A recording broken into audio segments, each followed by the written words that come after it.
and gentlemen, we back. Hit that like button, people. Subscribe.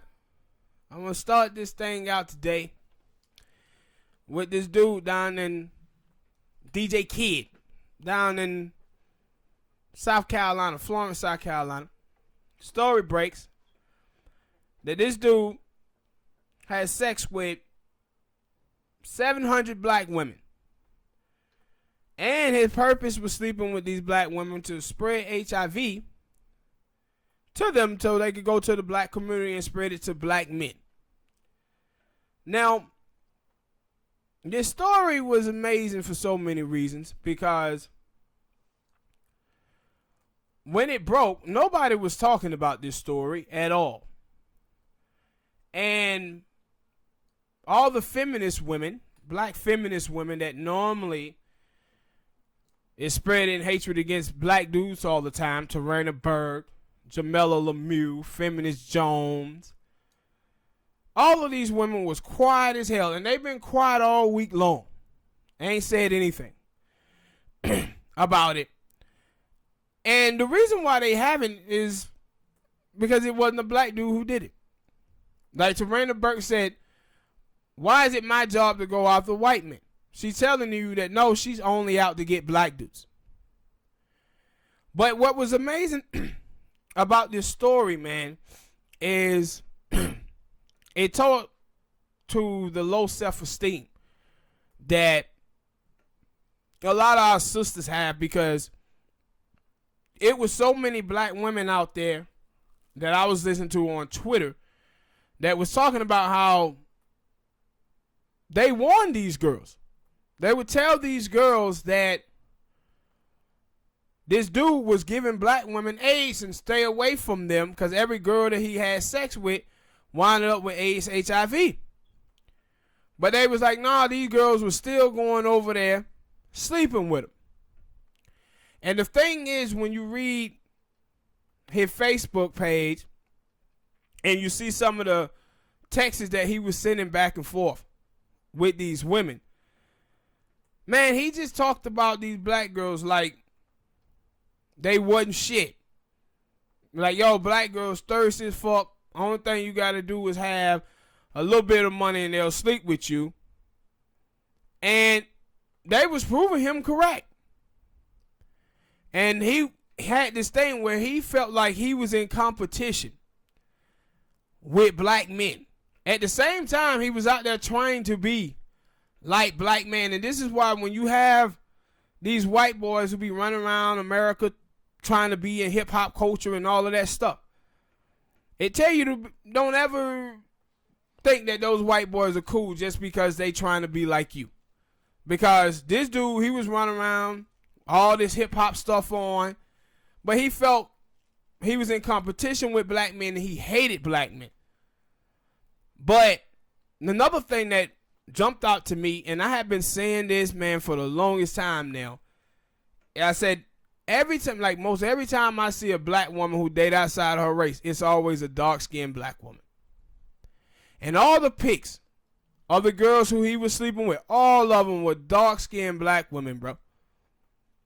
And he told a story about, in one of his chat things, and he said, you know, when you have a black girl and she grows up poor and you start doing things for her, what do that do to the other sisters? He said the other sisters see the girl getting the concert tickets and stuff like that, so they want to do the same thing. So I'm sleeping with her and her two sisters at the same time because they want to be in the space with a white guy too. And I said, yo, when you hear all these feminist women who be out here talking about they want to be a white man's whore, this white dude is telling you, yo, I know about black women. The bare minimum. Yeah, I know the black women that they are so attracted to money that I can sleep with how many of them I want to just because. And he was doing like concert tickets. And all of these black girls was going up here laying up with him. And see, the reason why this type of stuff happen, and this is when we talk about the effects of slavery and Jim Crow, man, is that some of us who come up, we have a little bit more stable condition than others, but because of poverty in America, and a lot of us who were black, we grew up under these households where our parents kind of seen us like a burden, bro.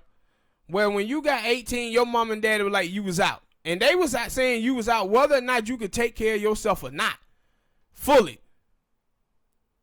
And what happens is a lot of brothers end up committing poverty crimes, selling drugs and stuff like that to try to make a living. And what you see from black girls is they out having survival sex, man. They out there having survival sex and they clamming to whatever dude. That Can't be survival sex if they know the nigga got AIDS. But it tell you how big the desperation is. Do you remember with Charlie Sheen? When Charlie Sheen a couple years ago, he came out and said he had HIV and everything, and them girls was over there still sleeping with him. I get it. Strictly, that's how desperate they are. Why? Because they focusing in on the now.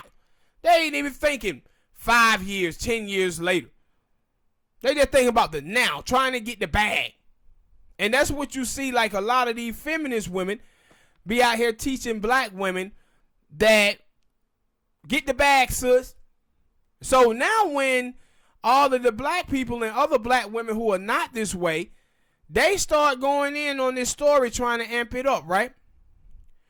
So they sending stuff to Feminist Joan. They sending stuff to Jamel Lemieux and Jamel Hill and all of these women who are normally attacking black men and saying, how come y'all ain't talking about this? R. Kelly did this to 35 to 40 women, and everybody, all of y'all was out there talking about R. Kelly. Now this man done it to 700 black women, spreading AIDS and HIV to them, and we can't get none of y'all to say anything about this. Not nothing. And the reason why is because they think it's about going after black men. That's what it's about. And they showing you now that that's what this is about. It's about going after black dudes for them. Because the same people, when Harvey Weinstein and Mark Harper and Elvis. Even you go, how I didn't even know about Elvis until I seen the thing with K. Michelle talking about how Elvis married a 14-year-old girl. Yeah, you can go so many dudes, man. But they don't go after any of them. They just set their sights on black men. And so now, this whole week, it was a young sister, she on YouTube. I think her name is Lovely Little Misfit or something like that. And sister, she was going in on all of them. On Twitter. She kept all week long. And the only person who gave a response was Tarana Burks. And Tarana Burks was like, thank you for letting me know about this. This is bad. This is terrible. But Tarana Burke, it was at least thousands of people, man, who was giving you this stuff. You didn't want to say anything about this dude. You didn't want to say nothing about White Zaddy at all. They was on there and they had to force you. So Feminist Jones, you know what she does? She come back and deflect. She deflected, and girl, who she blamed for it? Tariq Nasheed. Tariq ain't said nothing to her at all, but she goes to talking about Tariq. Then she talk about her whataboutism. Well, what about these transgenders? Ain't nobody talking about these black men who are killing these transgenders. Nope. Know why a lot of people ain't talking about it? Because it's a fake story. It's 200,000 black transgenders in America. Less than 19 die each year. That have been this way for like 15 years. They dying in interrelationship violence, and 40% of black transgender surveys say they have participated in the slave trade. Not the slave trade, but the sex trade. And when you watch black men and black women in general, they're dying. And transgenders are dying on par with that. And the reason why is not because of their gender, but because of their race. Because the same way they grow up in household. We grew up in households of our parents feeling like we burdens, and when we get 18, they want us out. Black men commit poverty crimes. Black women having survival sex and being strippers and shit like that. Guess what? The transgenders are doing the same thing. 40% of them. So guess what? Black men get locked up, get shot and killed in the streets for trying to survive. Black women get killed trying to survive. Then guess what's going to happen with the transgenders that doing the same thing? They're going to die trying to survive. And it ain't because they transgender, it's because they black, because the same thing is happening to the men and women too. But now you have these clout chasers out here and everybody's in the expression Olympics. So these people are out here trying to use a personal living. Expression. What the hell you talking about? I don't know. But thank you for backing me up. It ain't the first time you said it, but this time I had to answer, like, go back. You have all these people, though, that's out here trying to outdo each other. And now you have these black transgenders out here lying, trying to get the spotlight on them, and they using these people's death the same way that the Black Lives Matter people, D. Ray McCassin and Alec Garza, the same way that they use Trayvon and Tamir Rice and all they deaths to uplift themselves financially to get in white spaces and get close to white capital. The black transgenders are doing the exact same thing, and they using straight black men as the way to do so. But this story was absolutely insane, bro. 700 women. And then they kept trying to focus on that. Oh, man, y'all just using this to attack black women. Attack black women. Listen, man, one of the problems that we have in the black community with some of our sisters is that they think critique is tearing down black women, but they can go around and say whatever they want to about black men and that it's okay.